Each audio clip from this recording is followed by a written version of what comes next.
Return to Moria is about to launch on PC on the Epic Games Store, and I thought it's about time we go over absolutely everything confirmed now ahead of its release. My name's Jade. I'm going to take you through absolutely everything confirmed, especially some brand new last minute info about further crossplay in the future and their plans post release.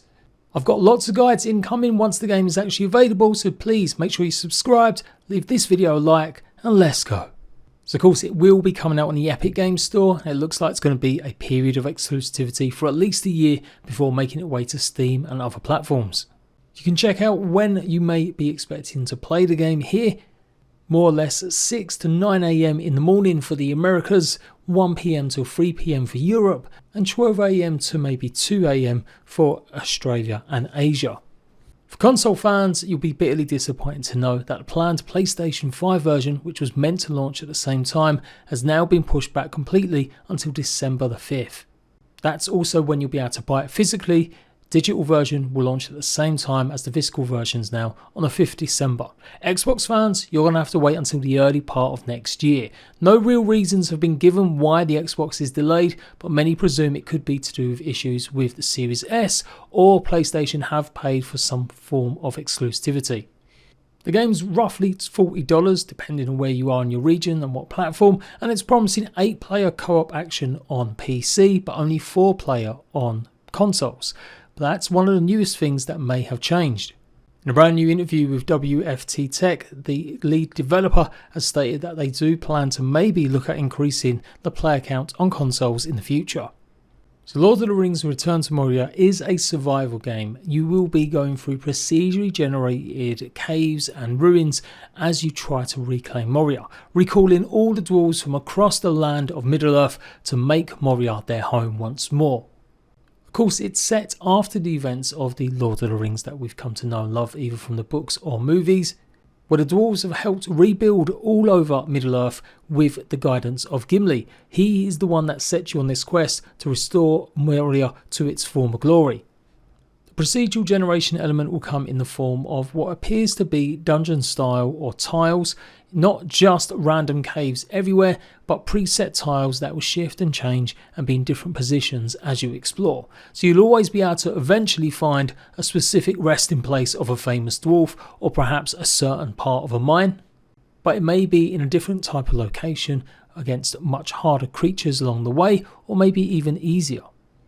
There is no crossplay currently in the game, and obviously with the delays to the console version, it's not really anyone's big concern just yet. But the devs have just announced as well in that same interview that they will be adding crossplay at some point again in updates after its launch. Crossplay will also be cross-progression saving, so if you play on PC, you can take your progress to go and then eventually play on consoles. Currently the game is not server based, so you'll simply join your friend's world, adventure together, and then that's pretty much it. But it does look like you will be able to take players' inventories to another world. You'll be able to bring items with you, but you won't necessarily be able to go ahead and gain access to a whole bunch of new recipes just because someone more advanced than you has joined your world. Instead, they can be given items and weapons from your inventory, but that's pretty much it. It won't mean that you pick up the recipes yourself. While not specifically mentioning dedicated servers, they have said they've got plans for shared worlds to be added next year. If this is sounding like quite a lot of things happening after launch, it really does feel a little bit like an early access title, and the price may reflect that for some. The devs also plan more elaborate kind of traps and environmental puzzles to be added over time, and they reckon they've got a year's worth of content already planned and maybe another year's worth of ideas.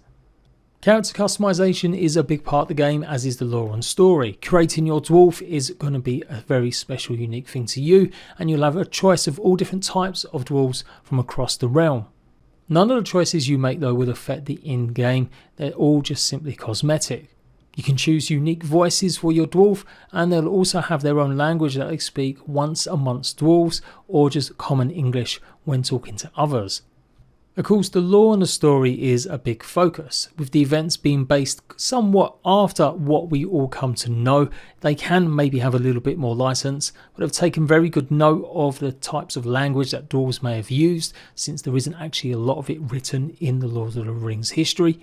They've expanded it by getting expert advice from Tolkien professors, And there'll be many nods and Easter eggs to possibly all sorts of media as well as the books, of course, inside the game. So of course it is a survival game, not just an action RPG, so you are going to have the similar requirements that all survival games have, worrying about sustenance, and in this case dark and light is going to be a big factor, as well as the ability to make noise, becoming almost a stealth game at times to try and avoid roaming clans of goblins. You'll dig your way through specific points in between each of the maps or segments that I mentioned earlier, tile sets, and this is where you'll have to suddenly get new gear to hopefully progress and level up and make it way past other creatures as well as bosses. But don't expect to see any Balrogs, that was specifically only for the Lord of the Rings, and you're just a humble dwarf trying to make Moria good again, not a wizard. The combat looks quite basic, so I'm quite surprised to see the lead developer claim it seemingly is some of the best he's seen in the genre. And for sure, in previous videos I've done, many people have criticised the actual clunkiness of it. That said, I think the game has got a huge amount of charm, and the focus for me will be on exploration, gathering the resources and building my base. You'll also be able to do a bit of farming once you've got somewhere to call home, and yes, we'll be diving deep for certain materials to upgrade our weapons and armour, as that's how you progress with a special gear score.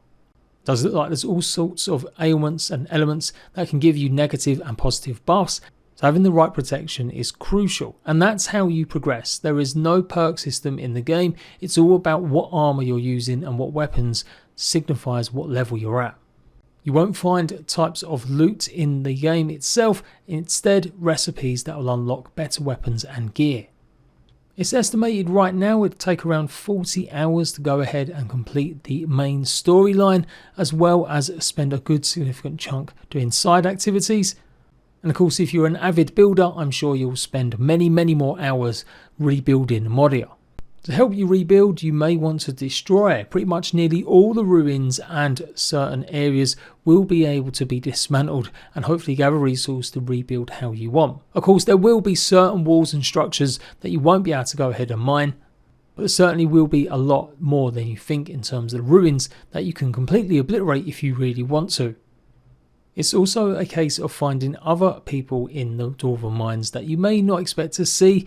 There's apparently elven quarters since they became friendlier with the dwarves and regained a small foothold in the mines themselves, as well as obviously dark goings on and a story to follow about reclaiming Moria and who really has it under control possibly. This might mean you have to do some base defense and specifically set up certain traps and defenses against roving bands. Lots of them enemies have been shown off, including rats, as well as obviously orcs and trolls. So forging mighty weapons is going to be important. The game is only third person, there is no first person mechanics. And of course the usual MacGuffins. It will have full controller support for PC. There won't be any official mod support added to the game, but they are not going to stop it either. So if you are lucky enough to play it on PC, you may be able to add all types of different customization options, or maybe more gameplay sided mods in the future. Other curious bits of info you need to know: singing is a major factor of the game, as is drinking beer together, as this can often give you buffs, especially when you're alongside your favourite friend dwarves. It has original voice work from the actor that played Gimli, John Rhys-Davies, and is officially endorsed by Middle-earth Enterprises. And that is a quick pit stop of everything you need to know about the game. Expect maybe clunky combat and not maybe the most cutting edge visuals. Instead, you'll get a crafty, cozy game, possibly venturing into the deep lore and the places that you recognise from the books and movies with your friends, hopefully, or maybe doing it solo, rebuilding Moria to its former glory. It would have been nice to see a little bit more to do with boss fights other than the small clips we've seen in trailers, but I am still excited for this game and I'm going to be covering it in a big way. With a full day and night cycle, it's going to be right for 100 days of survival game style content, and I'll definitely be doing that in the future. So there we go. Hopefully that's been useful. If it has, leave a like, and like I said, I'll see you hopefully for when we venture in the mines of Moria once again.